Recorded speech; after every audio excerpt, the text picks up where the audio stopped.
Hello and welcome! Hello young divers! We're gonna go on a journey to find a very special creature and also make a documentary at the same time. Today we're gonna be talking about the Life Aquatic with Steve Zissou. The Life Aquatic with Steve Zissou was released in 2004 by Touchstone Pictures, and this was directed and written by Wes Anderson. It's a Wes Anderson film. And we're going to cover a couple more of his films a little bit later on in the year, but Wes Anderson as a whole is very, very unique and very artistic and has a certain aesthetic to him. It's very similar to Quentin Tarantino, where Quentin Tarantino has its own aesthetic and own flair.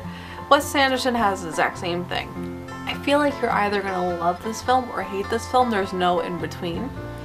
It does have a really great cast. We have Bill Murray. Everyone loves Bill Murray. Supposedly, Cousteau and his cronies invented the idea of putting walkie-talkies into the helmet. But we made ours with a special rabbit ear on the top so we could pipe in some music.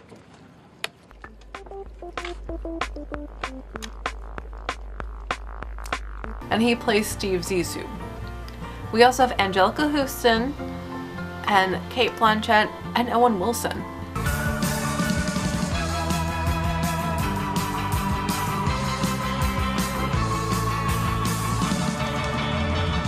Two, three, come on. I have learned in this entire series that Owen Wilson has done a lot more movies than I originally thought, and he is very versatile.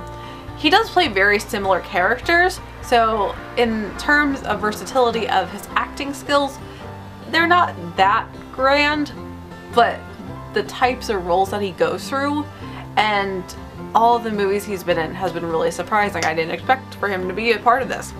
And we also have Jeff Goldblum, who I adore as well. Things I want in a man: 6'4", exactly my height. Libra, Jewish. You want a Jewish man. Oscar-nominated actor. Yes, I was nominated. Oh, and is Jeff Goldblum? Oh, that's me. So it is me. I really like the aesthetic of this film. Like I said, it's very, very high aesthetic, but it's really cool. It's half documentary, it's half real life.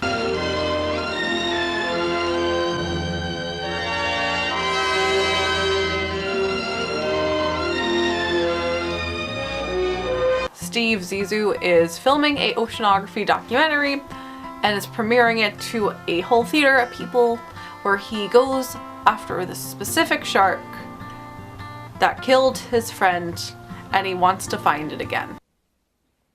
Yes. What's next for Team Zissou? Well, that was only part one. It's a cliffhanger. Now I'm going to go hunt down that shark, or whatever it is, and hopefully kill it. It's considered a comedy, but it's really not that much of a comedy. It's more of a comedy drama. The story's interesting, but I think the visuals are greater. And the visuals make it a better movie than it is. After I was finished watching it, I wasn't super impressed with it as a whole, but it was still very enjoyable, and I really did appreciate the artistic abilities that they put into it and the uniqueness of it. Henry Selick worked on some of the stop motion, and I really appreciate all the stop motion that was within this film. So in terms of how it looked artistically, it was a lot better. Is that one of mine? I think one of my research turtles survived. But I wanted to take a look. It was interesting, especially that Henry Selick did have a little small part working on it, because we're going to continue talking about him. He did a lot for Disney, and a lot of people don't know that, so he's going to be a very important name to bring up again. There's still a lot of action, there's still a lot of comedy and drama, and it has a little bit of everything, which is really cool too. If you like a lot of avant-garde style films, then this is definitely one to check out, but if you prefer a lot of more Hollywood straight comedies, then you might want to skip this one. But I think it's cool, and it's a lot more, this is definitely one of the most unique films under Disney. Tomorrow we're going to talk about the last film of our list. We're going to talk about Monkey Bone. So you can stay tuned, and as always, I hope you have a magical day, and I will see you real soon.